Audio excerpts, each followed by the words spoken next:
Sure. Yeah, well, we're walking in. It is 6:36. We're going to call the regular council meeting to order for Tuesday, October 3rd, 2023. Ms. Monroe? Oh, sorry, I'm not sure. I'm trying to make sure that's actually recording.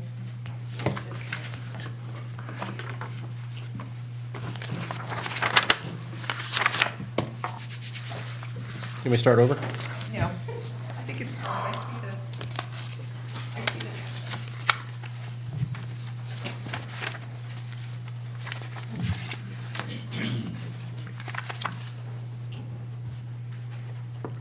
See, that's what happens when I don't ask if we're ready to go. I just start. I lost my cheat sheet somewhere. Anyway, all right. Mayor John Barner, Yes, we're here. Charlie Campbell, Here. Sharon Hendren, Here. Brian Green, Here. Ron Merriman, Here. Nicole Shook, Bob Orsini. Here. Okay. If we could please stand for the invocation by Pastor Matt Van Winkle from the Johnstown United Methodist Church. Let us pray. For all that you do and all that you are, we give you thanks, O God. Grant, we pray, that this gathering tonight will be beneficial and helpful for all the residents in our community, and that all discussions and decisions will be inspired by you and tempered through your grace.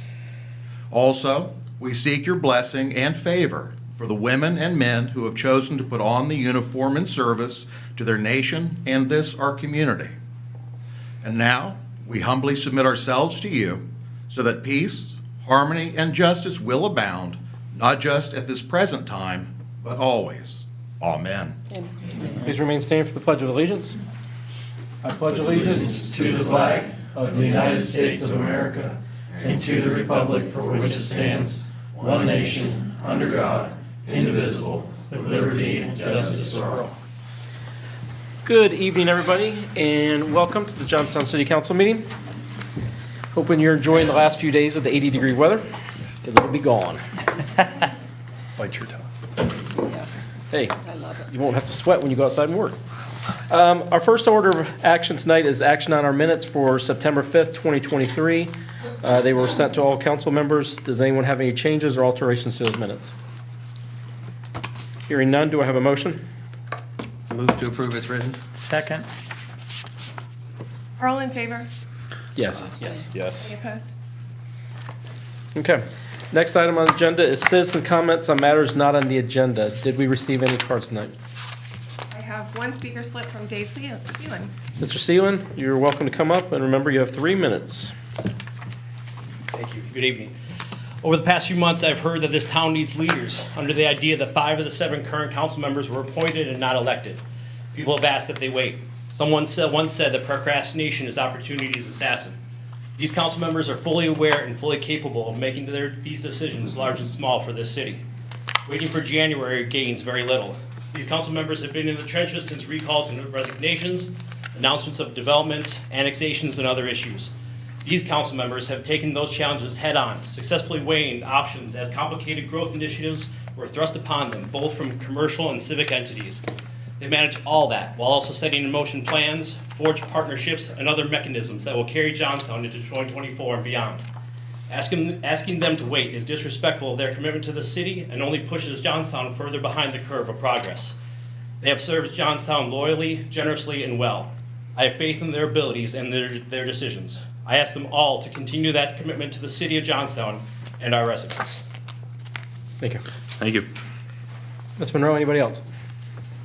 No, I had one other one turned in from Jackie Hudson, but she is going to speak during the ordinance public hearing. Perfect. Okay. Thank you, everybody. Next is council committee reports. The first is planning and zoning. They met on September 26th. Their next meeting is 10/10 at 6:30 in the council chambers. Mr. Green, if you'd like to go over anything. Yes, we spoke again about the large project there between Green Chapel and Duncan Plains. One of the names will probably be chosen later on. I think the working title's probably going to change, it sounds like. So we talked about that for the balance of our meeting. It was quite lengthy. I think we were there till about 10:30, 11 o'clock, something like that, doing our diligence. And we will meet again coming up here to talk more about that and progress forward. Design Review Board met on the same day at 5:30. Ms. Monroe, was there anything from that meeting that need? Oh, she left. She left. Mr. Stainer, do you have anything? She gone. She gone. Design Review Board meeting. Yeah. Yes, I can fill in the gaps here. So there was 2 applications. One for K-Subs restoration shop, not the automotive shop. And there was a transition from the current facing that was on the upper pieces of the buildings and going to a board and batten look. Vinyl was pitched. The board appropriately identified that a vinyl is a material that is called out in our design ordinance that is not desirable. So they were able to work with the applicant to get a different material product, still have the board on batten look, and they agreed upon the colors that were presented. So that one moved forward. The other applicant was, I always pronounce it wrong, so Bellavria's Pizza. Once he gets a sign up, maybe I'll be able to pronounce it a little bit better. But that was the discussion that was had that particular night. The applicant did go from 2 to 1 sign, and they are working with the applicant to try to come up with a design that they believe consistent with the downtown area, and hopefully something that they can model and move forward with other businesses that are going to look for the same type of sign application moving forward. So that one got tabled. Applicant's going to bring some information back, maybe a product sample, and then they'll be able to assess that a little bit further and then make a decision one way or the other. Is the K-Subs, is that the one on 37 or 62 that they're talking about? It is the auto body, so it is the one on 37. Okay. Thank you. Finance had a special meeting today. There's nothing to report out of that. Our next meeting will be October 17th at 5 PM in the Administrative Conference Room. Safety and Service also met today. Mr. Orsini, is there anything to report? We talked about tap capacity fees, updating some ordinance language to kind of meet the needs of our growing community. The bits and pieces are in there, but we just need to clean them up and be a little more organized so that when developers or anyone that wants to build comes in, it's a little more clean and consistent with the current standards. Also talked a little bit about staffing levels in the different departments and the need to make sure that we have appropriate staff in place to handle current situations and into the future. No action, just discussion. Park and Rec will be meeting November 6th at 1 PM here in the Administrative Conference Room. And then the Events Committee met September 20th. Is there anything from the Events Committee? The fireworks went off without a hitch, so I think it was a good event. That's last minute cleanup, good event. Okay. Rules Committee, Mr. Orsini, have you come up with a date? I would like to meet. If everyone is available. Let me pull the calendar up so I get it right. Maybe not.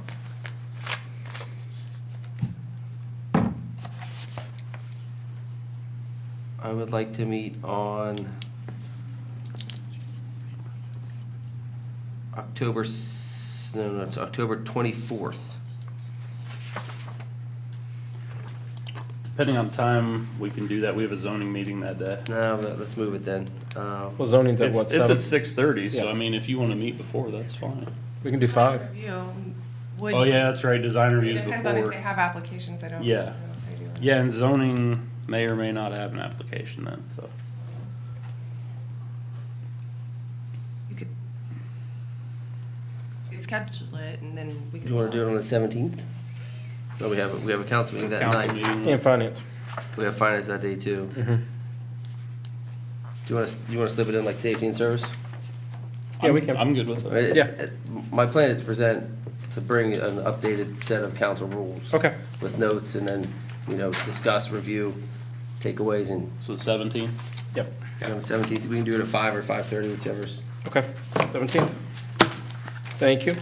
Next up is Director Reports. I believe Mr. Liggett will be presenting just the highlights for his area. Okay, did you want not to go through service water and streets, okay. just your part. Yeah, just a quick update. The new water tower punch list is complete, waiting for as-built, and then I will bring that to council to accept that, water tower, and then it'll start its 1-year, warranty program. Water plant, just design is continuing. Item 3, the wastewater plant update. Jacobs has submitted the nomination, for funding, design, and construction to Sean. Sean, is that signed and out, or? Caught me off guard. Bring me up. So the Jacobs Yeah, the Jacobs Engineering. nomination for the wastewater plant, loan. For the loan, trying to catch up. Is this an email that just came through today? No, they said that they had presented that to you, so, in any event, what Right. you will be seeing, if you don't have it now, and Okay. forgive me, because I thought you had it, was, we had to put in a nomination Oh. to get the funding for the design of the wastewater plant. Okay, a little bit different. So actually, I'll let Dave jump in here. Two different things. So we actually submitted for, we've already gone through the design process. This was for something separate.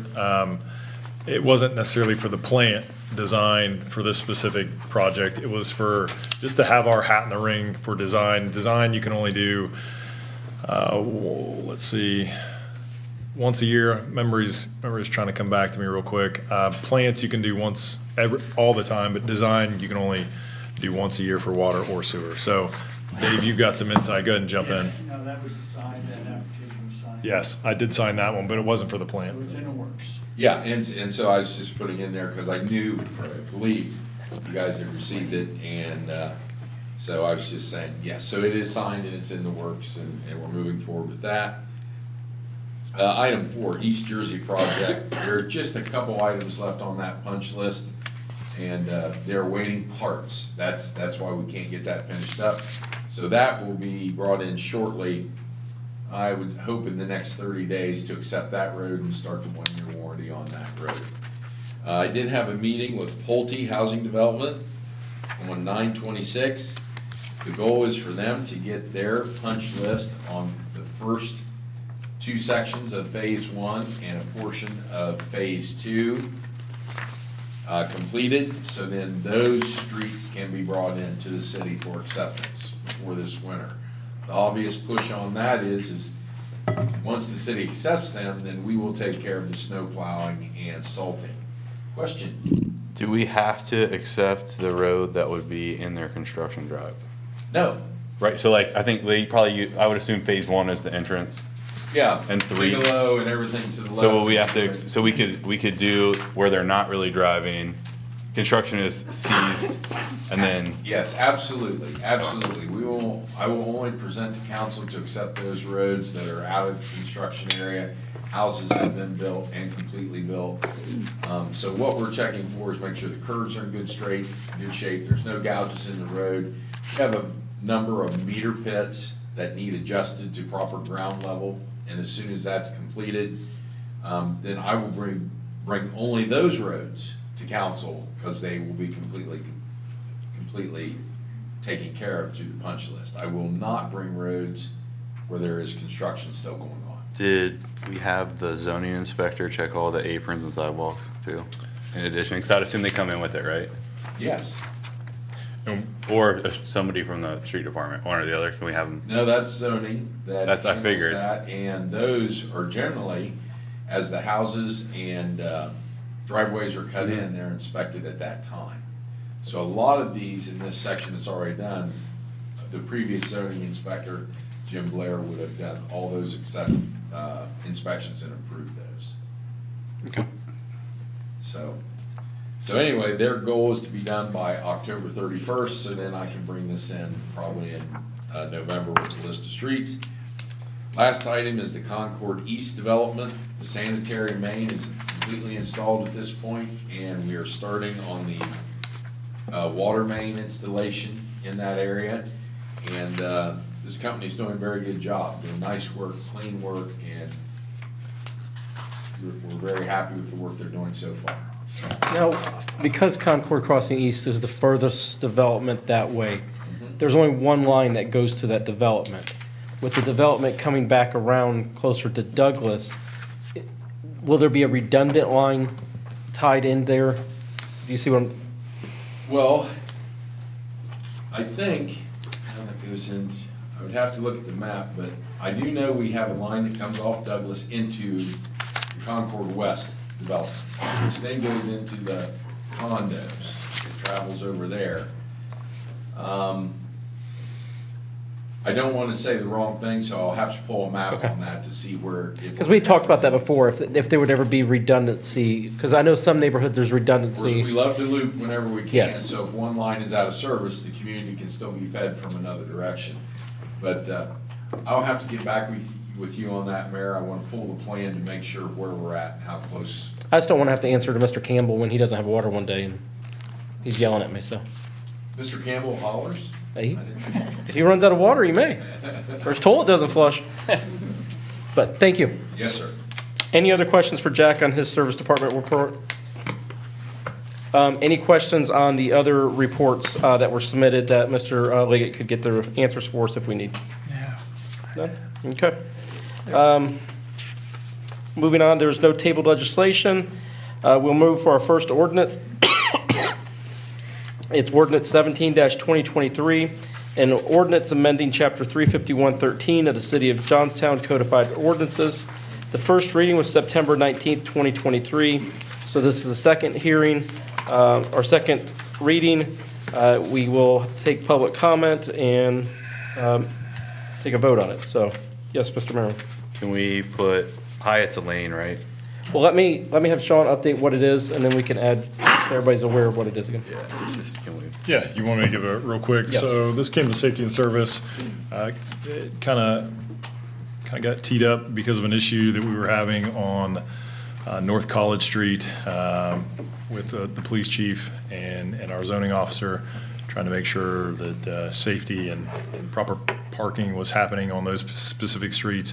We needed some wording in our ordinance that represented, I believe, the desires and wishes that have been kind of carried out over the long term, but our ordinances maybe didn't mirror that. So making some additions in the safety and service to include some no parking areas, one specifically, but in that discussion, some other ones got identified, as well as some additional wording in C for the roadway south on College Street from Main to Williams, realizing that this is probably not an all-encompassing, but at least a pretty good movement forward to cleaning up any areas that aren't consistent with what kind of the desire for the no parking areas of Johnstown. And I would anticipate we'll probably catch some as we move forward. Sounds like Councilman Merriman might have another one he wants to bring forward. No, I just, Okay. just to make it all congruent, to just add lane to Hyatt. Okay. It'll be East College as well Yeah. on both sections. So So East College Street Yes, and then I'll- Hyatt Lane. I'll tell you what, if you Google things and try to get there on college, that will mess it up. So we'll say East College Yeah. on the first one. C, East needs to be added. Yeah. So just for clarification for Teresa, so we can summarize, if there is a motion, it would include an edit to item 9 to read as East College Street. Also, an amendment to 11, where it would read Hyatt Lane. And then item C, we could identify that as West College Street, but it does give some specifics from Main to Williams. Does that capture all your thoughts? Appears to be right. Okay, does council have any conversation they would like to have on this at this point? Hearing none, I'm going to open it up to the public. Do we have any public discussion on this item? Hearing none, okay. So do we have a motion on this item? Move for approval ordinance 17-2023 with amendments noted by Teresa and read by Sean. Second. Charlie Campbell, Yes. Al Martini, Yes. John Merriman. Yes. Mayor Barnard, Yes. Wayne Green, Yes. Sharon Hendrick. Yes. Okay, we're moving on to ordinance 18-2023, an ordinance amending chapters 1155, 1167, 1169 of the City of Johnstown Codified Ordinances. The first reading occurred on September 19th, 2023. This will be the second reading, and council and community feedback on this. Mr. Stannard, if you can explain this one to council, and then we can go to comment. Sure, I'll summarize. Last week, I kind of gave a summary as well, so I'll try to be a little bit briefer. Out of some discussions that happened at one of the council meetings, and through some action that's happened in the Planning and Zoning Commission, my interpretation and direction was given to me to alter the areas in our codified ordinance that allow for transient and hotels. So having the time to go back and review those, found that to be in 1155, 1167, and 1169 of the codified ordinance. And specifically, the reasoning was for the removal of the transient and the hotel piece, but never missing an opportunity to kind of clean up some non-conforming uses that currently exist in the downtown, and incorporating some other wording that hopefully captures more of what we're looking for in that downtown area. That was also added, and those are in red. And then you can also track along with the crossed out sections as well. So at that, we discussed it at last meeting. I tried to capture all the mentions and ideas that you all had, and put them back into a finalized document. If there's still any other areas in here that you feel need to be addressed, let me know, and we can do an amendment to those, kind of as we did with the Hyatt Lane.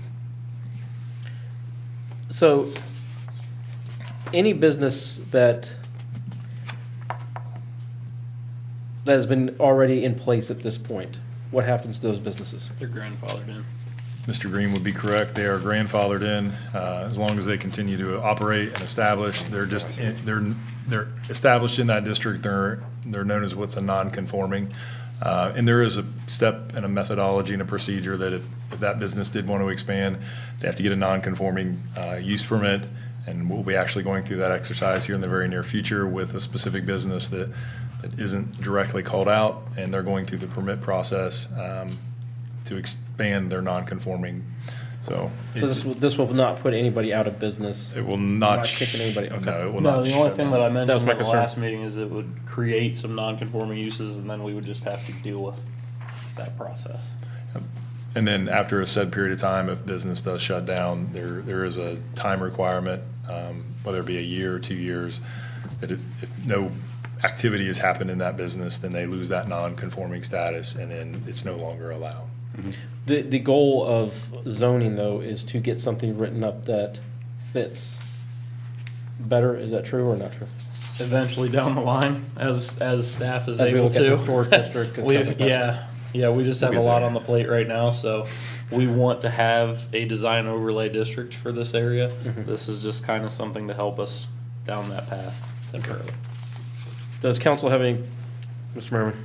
Does, from a legal aspect, does resident owner read the same in court as owner occupant? Do we know? Can you give me a reference point? It says bed and breakfast establishment, bed and breakfast establishment with a resident owner providing 8 or few guest units. Does that hold the same weight as owner occupant? Our legal counsel isn't here, so I don't. I can think it's a state mandate. Bed and breakfast. Yeah, so at the last meeting, there was resident, and there was the desire of the council to have owner Right. placed in there, so that was the, No, I was just saying as it reads, resident owner or owner occupant, do they read the same? with a resident owner. So my interpretation of that, and maybe we need to reword it, would be the owner has to be a residing resident of the bed and Isn't that the breakfast. same thing as an owner occupant? Yeah, that's the term that gets used the You most. just want to make sure legally. That legally, the word Yes, choice is legally, correct. Crazier things have happened. Right. So if you have a recommendation to put in there, I'm more than willing. Yeah, to- I would like us to change resident owner to owner occupant. So change resident to owner occupant. Yeah, resident owner to owner occupant.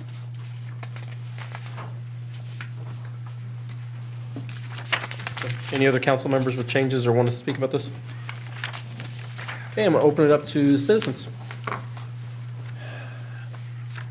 That's me. Yep, you can go ahead. Citizens, sure. Okay, hi, everybody. For those that we've not met before, I'm Jackie Hudson. I'm co-owner of Atrium Apparel, a large-scale manufacturer right down the road here. We've been established in Johnstown for over 15 years, and in that time that I've been an owner at that business, I've really gotten to know the town, the businesses within the town, and really fall in love with the history and charm. So, as a female entrepreneur, it's always been a passion of mine to support other women, and one of those visions and goals that I've had for my life is to create and find that perfect space to host women's retreats, women's weekends, getaways. And so a year ago, my husband and I stumbled upon 110 South Main Street. So I'm also the owner of 110 South Main Street, which is also known as the Johnstown Coterie LLC. I'd love to pass some pictures out as well so you guys can see what we've done to the space as I talk through. What is your main business again? Atrium Repair, we're a large-scale manufacturer, so we do import. Majority of our business is an import business. We do design and manufacturing for a lot of the major retailers throughout Columbus. There you go. And we've been in business, like I said, business for over 30 years and located here in Johnstown. We own a 250,000 square foot warehouse and distribution. That's what I center thought, so. On Commerce, yes. So, again, found 110 South Main Street, really fell in love, and started to bring the vision to life. With the history and charm of the house, it's a late 1800s historic home. Actually, and it was also the birth of the Tire Patch, which is now Tech International, and they're coming to our house this Sunday, actually, on the Historic Homes Tour, which is really exciting. So we did go through the conditional use permit process with zoning. We were granted a transient use. At the time of coming into that meeting, we had understood the code as upstairs accommodations, actually meeting where the guests slept. So we removed our downstairs bedroom, because there is a downstairs bedroom and bath attached to the space, which was, in my mind, going to be used for guests that can't use our stairs. Our stairs are very old and steep, but I said, okay, if that's what we need to do to get the code through, remove the downstairs bedroom. So we have 4 bedrooms upstairs, which is what you see in those images. Coming into the meeting and learning a little bit more about the nuances with the code, we realized that we were told that none of the downstairs may be utilized by these women. So they're basically allowed to come through the door, up the stairs, and stay in the bedrooms, and that is it. Kind of problematic for a business that's trying to host these women and not just be a place to sleep, but also a place to gather and celebrate and have bridal parties and all the things that come with that. So now I'm here, and while I am grandfathered into the previous code does not support my business, unfortunately. I can't run a business where I'm only renting out my upstairs bedrooms. That's not the purpose and what we did for the space. Looking at the bed and breakfast option, which I appreciate the council went back and I know they're trying to work with me, zoning is, to find some good solutions here to not have to shut the business down. Looking at the bed and breakfast piece of it, that's where I get stuck, is the owner occupied piece, because it is a state mandate. There's no way around that, even if we wanted to, I believe, make adjustments or amendments to that. Yeah, Do you have it under an LLC currently? it's under an LLC. Your title on your house? Yes. So anybody that's an owner in the LLC would be able to reside. But do I have to Right? Just do, a, okay? You're at 3 minutes. I don't know if you wanna- I'll let you continue for another minute and finish up. Okay, well, that might be something to look into. The space is not necessarily set up to actually have a full-time person residing in it. I do have a full-time house manager. She just relocated here from Florida State to work for me and my other businesses that I'm working on as well. And so her part in this is also to take care of the guests, the house, the space, and whatnot. So I do have someone full-time on staff. So I'm just here because unfortunately the grandfather clause that I have will not let me continue to do what I am doing. And I saw some challenges with the bed and breakfast verbiage, but maybe there's some work around there that I'm not aware of. Okay. So. Thank you, ma'am. So I have some questions, Sean. So since she's grandfathered in her business, what happens if they decide to have a slumber party or, whatever, not a bridal party, sorry, a bridal party? Could have a slumber party. You can have a slumber party too. But, okay, they have the Girl Scouts for a slumber party, they want to have a meal downstairs, and what happens? So under our current ordinance, the way it's written is transient business is only allowed to occur on the second floor. So how we try to navigate that is what's happened in some of your other transient conditional uses that have been permitted is they'll have kind of an event space on the first floor. So trying to navigate that, we said you could do a commercial event space downstairs and then do the transient piece of that upstairs. That would be an area that then the people from the upstairs could go downstairs. Like Ghost Rider's one spot. Ghost Rider. However, when you enter that business piece of it, you have additional requirements, such as parking, landscaping, screening, things like that also get built into the requirements that need to be met for that particular space. So that's probably where they ran into some pinch points. Most prevalent question for zoning too, because it is a conditional use, is what's your expectation of privacy on the first floor? And there's an amount of fenestration that you have to have, and that's kind of where it comes into. It's hard to do in a house, and that was one of the Can you the explain, early sorry, can you issues. explain that? So Right. that's one of the questions that typically gets asked in zoning is what is the expectation of privacy? Usually the other buildings where it's been accepted, there's no like privacy on the first floor. So it's something that you can see in. It's usually a storefront. That was the intended purpose, is storefronts on the bottom. Got it. I think that the history piece that you have to state when we talk about this is why we're trying to eventually get to an overlay district is because this was originally intended for pre-existing apartment spaces in the GCC1 that were second story above the commercial businesses, storefronts, whatever you want to call them, in the downtown district. By the wording not being correctly written the first time, and no one had applied for this yet up until, I think they might have been the first one, it wasn't exposed. So when somebody came in and no one thought about it being houses, they only looked at it as, well, these people that already are renting their apartments now have the opportunity to do something different. Instead of renting apartments, already a rental. It's almost like for like.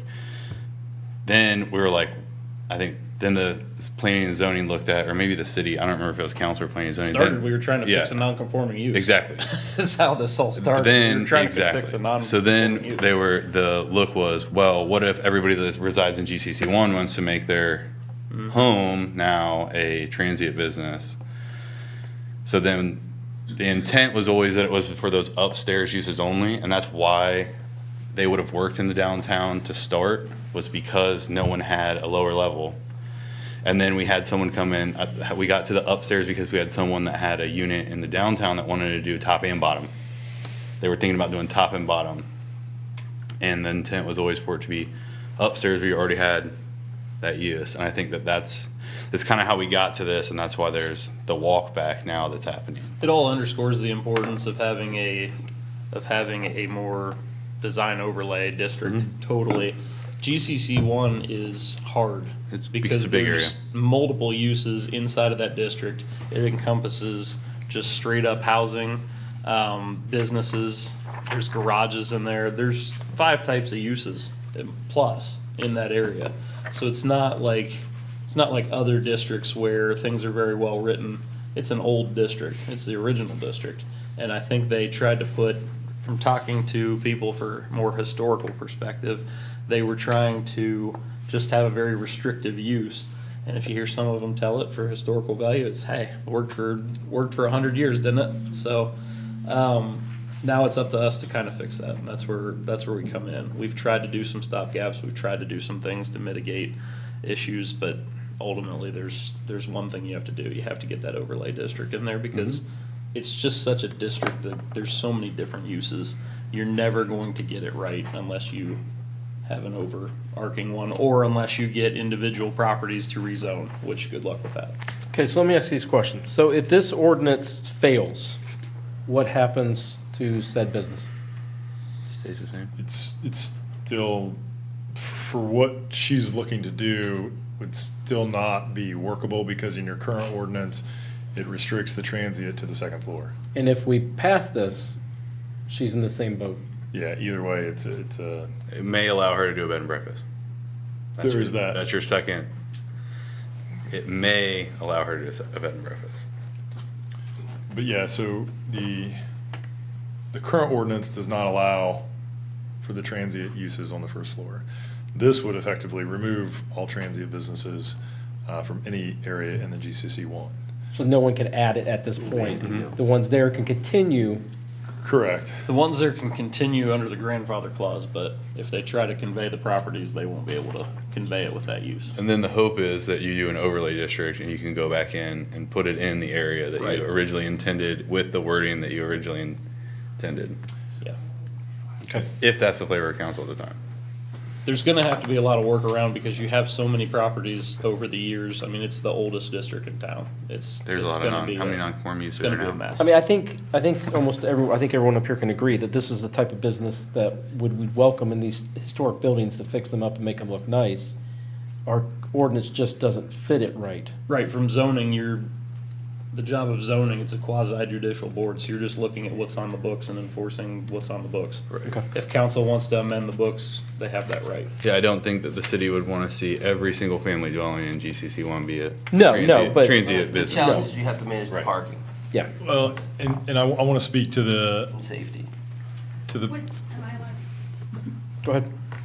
We did have, for what was needed for the transient use of the 4 bedrooms, we do have the adequate parking. We've also had the fire marshal come through, do the full, give us approval on the house. So we've done all that due diligence. We added signage, the zoning had required some safety signage and parking signage, so all that has been done.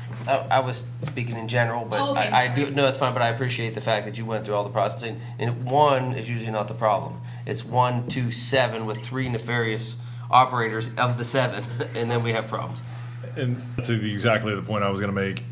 It is really neat and functional as this business may be as far as a desired product.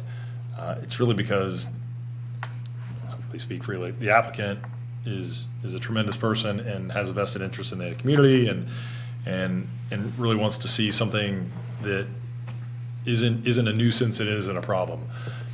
Where you run into a little bit of an issue is not all applicants are wired or They're not all presenting the equal. same So product. you have to put the rules in place to, And I honestly, I don't know how the heck you write a rule that allows for the good without the bad, or different applicants. And so that's part of the challenge, because then you run into discrimination, that says, well, this particular applicant wants to bring in construction workers, for housing for, a set job that may be a mile and a half down the road and pack it full of 8 people, as compared to a bridal shower. I can't legislate bridal shower versus construction workers. You run into a lot of legalities there. And if you can figure that out, you let me know.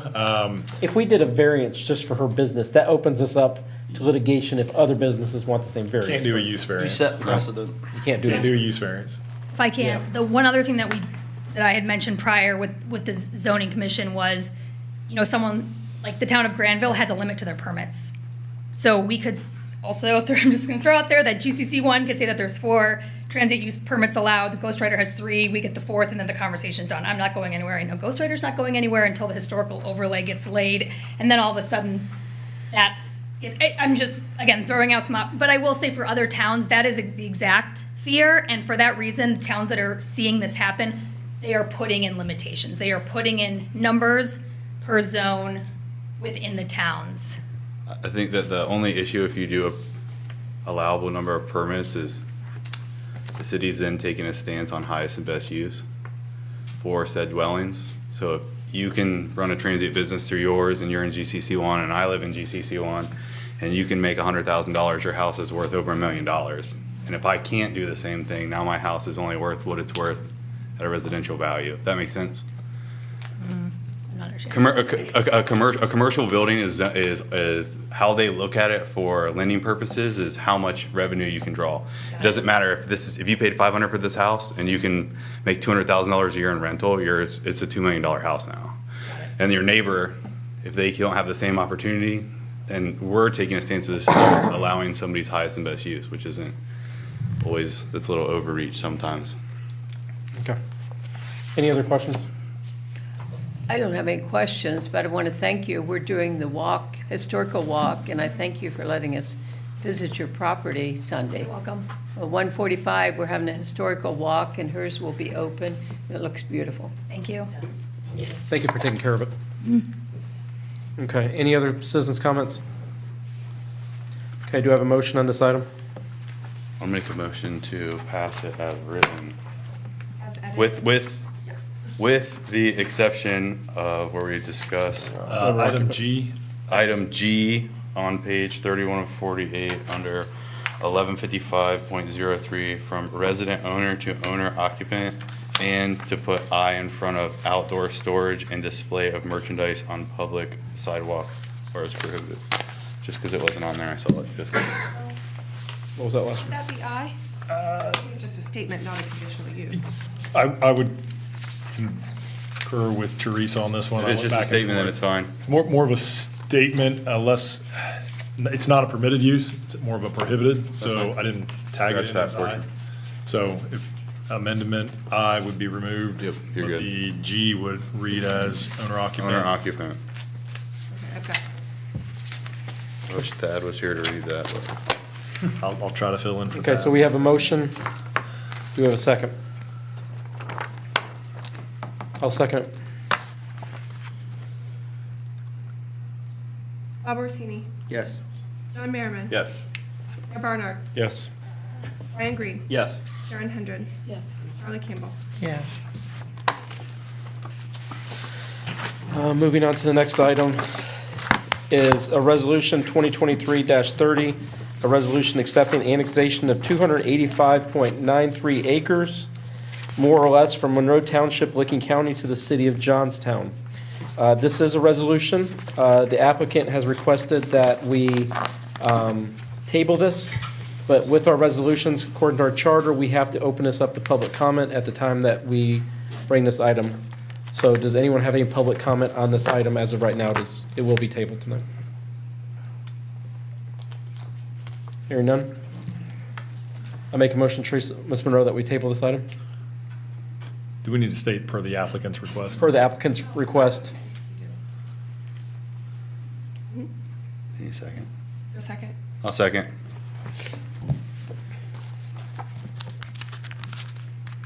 John Merriman, Yes. Mayor Barnard, Yes. Ryan Green, Yes. Sharon Hendren. Yes. Charlie Campbell. Yes. Bob Orsini. Yes. We have no other introduction of legislation. We will move to other business. Does anyone in council have any other business they would like to bring up tonight? Your side? Mr. Stainer, do you have any other business for tonight? I do not. 49 minutes. Executive session. You got executive session. I'm fighting a cold, so Come on. And now, I'm not very functional tonight, I apologize. is the language correct? I will make a motion to move to executive session to consider the purchase of property to include all council members, along with the city manager, with no business to follow. Oh, man, you nailed it. Second. I'll second. Mayor Barnard, Yes. Ryan Green, Yes. Sharon Hendren, Yes. Charlie Campbell, Yes. Nicole Shook. I'm sorry, she's not. Bob Orsini. Yes. Thank you guys for coming. Yes. I'm allowed. We're staying here, right? Yeah, we're gonna stay. Thank you guys for coming. Yes, sir. What can we do for that lady?